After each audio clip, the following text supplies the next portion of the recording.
Tonight on our program, we are joined by Ravindu Piris, the General Secretary of SLASSCOM, as well as Amber Husto, the entrepreneurial instructor for MIT Global Startup Labs. First, let me start off with you, Amber. Tell our viewers, what exactly is MIT Global Startup Labs at a glance? All right, so MIT Global Startup Labs is a 10-year-old program started at MIT. It began as the Africa Innovation Technology Initiative. We only were focused on countries in Africa. I started teaching IT and mobile programming, and we began to see that students really needed to get their products out there. So it generally morphed into entrepreneurship, and then we started programs in Colombia, Mexico, Philippines, Sri Lanka, India, and so it truly became global. It is coordinated by MIT, usually in partnership with one university in a country.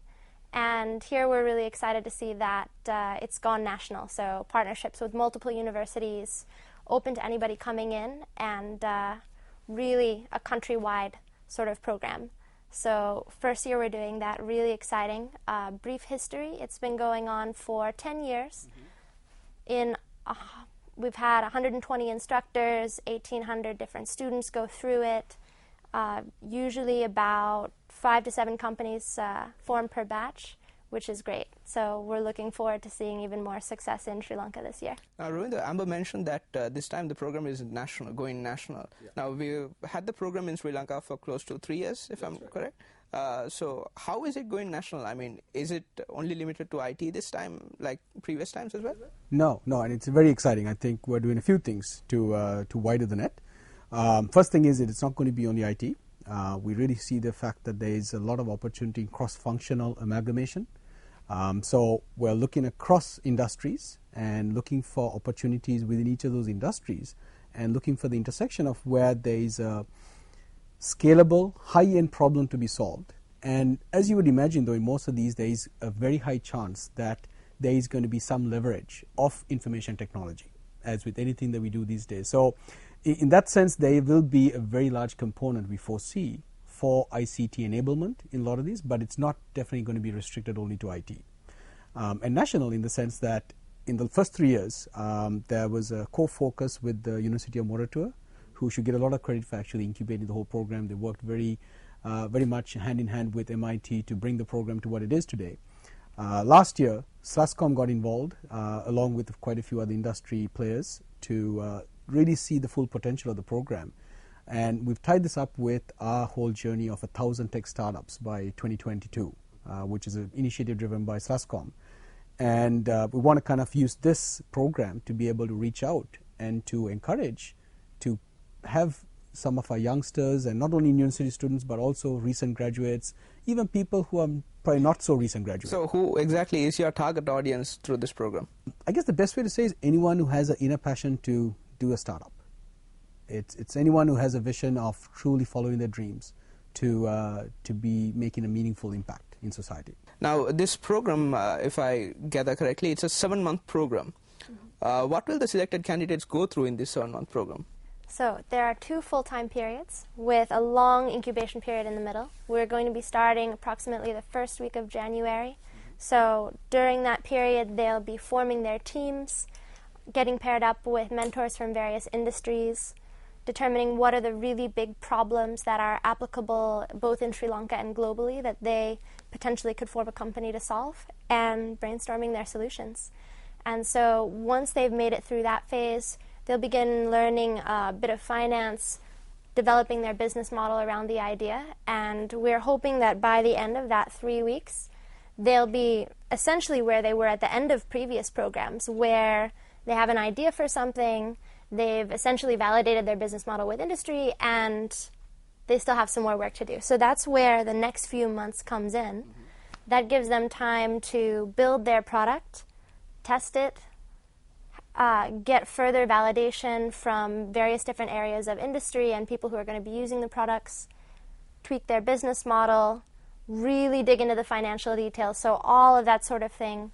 It's mostly going to be on evenings and weekends, so not full-time during the day commitment during the next 4 or 5 months.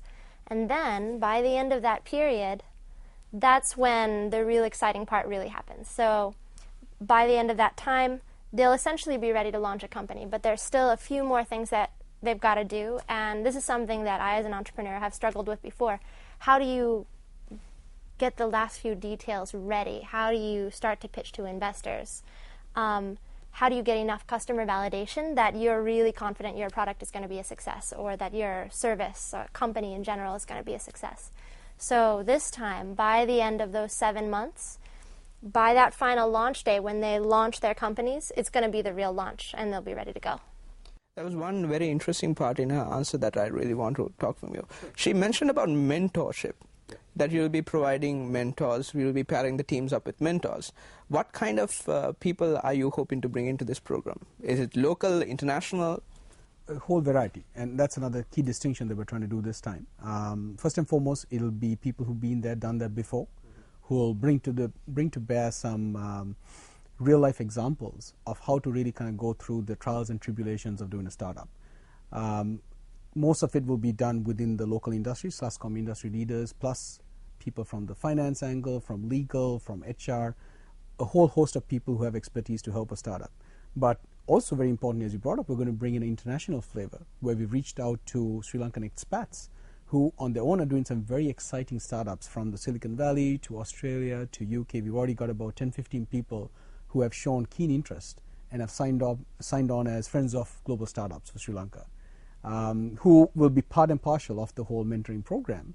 So based on the interest levels, people will be able to reach out to them if they are looking to launch into certain types of these countries that we have our mentors in. That will be a huge assistance to be able to kind of validate the market, give them connections, help them out in some of the reach outs, and really kind of bring to bear a true potential to be global. And that's really what we want to make happen with this. I think there's been a great investment in the last while. We are very hopeful that the potential of having a global startup incubate through this program is going to be materialized. So what exactly is the role of SLASSCOM in this program? Is it to facilitate the program, or is it to bring everything together? A bit of both. I think SLASSCOM is playing a role of doing what it takes to make the program go along. So we will take the lead where it's needed, we'll take a backseat when needed, but by and large I think being a catalyst to be able to bring the right parties to the picture, facilitate, orchestrate kind of especially in the middle part of bringing the industry leaders and help facilitate that program. Another very important thing to mention is that Brandix has come in as the overall sponsor for this program. They're doing some very interesting innovations across the board to make a dent on Sri Lanka's innovation, and they've taken full sponsorship of the program, and will be supporting not only financially but also in terms of bringing to the picture the industry key problems and areas of opportunities from an industrial perspective in garments and in textiles, so that we can find those intersections where there is a vertical need as well as a sophisticated technical solution or an approach. It's in that intersection that we really find that there's going to be high value startups being created. So similarly, we'll bring to bear people from the agricultural industry, people from finance, people from mobile, really following the 5 key hubs, if you like, for Sri Lanka, and really being able to kind of figure out how Sri Lankan innovators and entrepreneurs will be able to find their niches in those and either go global or regional at the least. Amber, I would like to ask you, why does MIT continue to support Sri Lanka? I mean, we have been doing the program for close to 3 to 4 years here. So do you actually see progress in Sri Lanka? Sri Lanka has been our most successful program yet, and I think that's for a variety of reasons. The team who originally came here was really incredible. I think Ravindu can attest to that. But it's really been the Sri Lankan industry is so cohesive and supportive, where when we are going in and working with these smaller companies, they're getting the attention that they would be very unlikely to have at such a high level in other countries such as the US or India, where it's kind of like, if you want to go meet with a big guy, go wait in line. Then you get your 15 minutes and, why are you still here after that? It's not like that.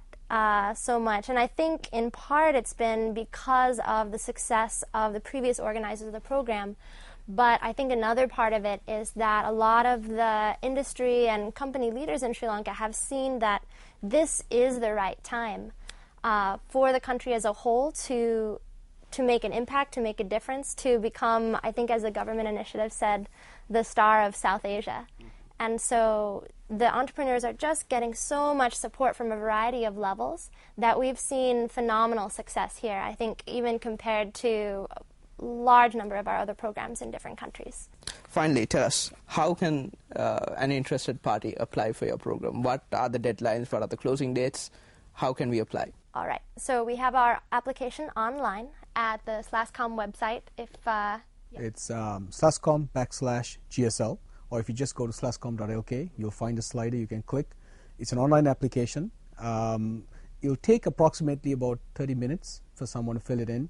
We want to make sure that people are really giving some thought to it, so we're asking some probing questions like, why do you want to be an entrepreneur?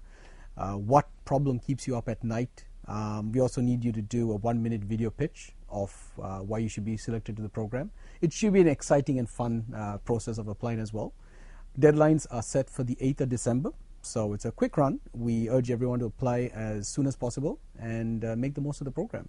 We're anticipating we'll have about 300 people apply. We'll net it down to the top 100, 150. Over the course of the program, there is a chance that it might get further narrowed down into the top 70. And there'll be a disproportionate amount of support and attention given to them. I also want to make a point that for all of those who feel, we work with a lot of social barriers sometimes. I think there's a huge fear of failure in Sri Lanka that prevents a lot of us from taking our ideas to action. And there's good reason for that. Part of it is economical. You can't actually have the luxury of taking chances sometimes because of some of the dire straits. Parents have made some immense sacrifices to send their children. What we're trying to do from an industry perspective, again, is for those students who have this vision and the idea but feel held back because of potentially not being able to kind of pursue a career as a result of trying to do a startup, we're saying, hey, if you're part of the program, we will work with the industry. Any of the company that you would have otherwise gone and applied to get a job, we will ensure that you get an interview with them. And we will take the ownership to make sure that even if you quote-unquote fail, and I think a fantastic statement, as Amber brought up earlier, is that it's companies that fail. Entrepreneurs never fail. And we really want to make that point made out, right? As an individual, you need to take a chance. You need to go make it happen. Your company might fail, but you as an individual don't fail. And the industry will back you up to make sure that you get the right opportunity after that. Right, Ravinder, thank you very much for joining us on this program today. Amber, good luck for the program as well. Thank you. Thank Pleasure you. being here. Thanks.